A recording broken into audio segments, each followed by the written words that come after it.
когда началась фальсификация истории Абхазии. Еще 100 лет назад, когда не существовало Советского Союза и была царская Россия, уже тогда начинается фальсификация истории Абхазии.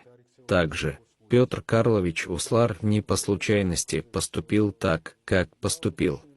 Царская власть обрушила на абхазов множество ужасов и бедствий. Большая часть абхазского населения дважды была массово выселена из Абхазии. Но позднее уже начинается проведение чуть иной политики. С этой точки зрения, период с 1905 по 1907 год был переломным, поскольку до этого абхазскому народу официально, по распоряжению императора, был присвоен статус виновного населения. С 1907 года этот статус был снят.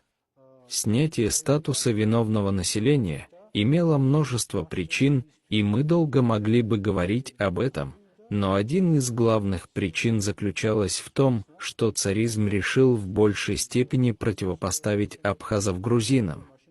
Для этого было использовано снятие статуса виновного населения.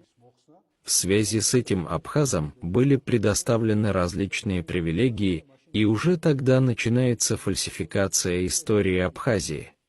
Первым таким трудом была книга русского автора Воронова, деда известного сепаратиста Юрия Николаевича Воронова. Эта книга имеет очень многоговорящее название «Абхазия, не Грузия». Здесь уже все заложено в название книги. Это является первой попыткой создания истории Абхазии, где фальсифицирована практически вся история, начиная с древних времен до 1907 года.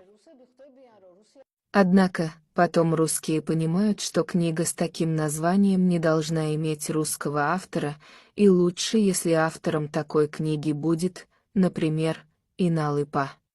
Для большей убедительности должны быть фамилии абхазского происхождения.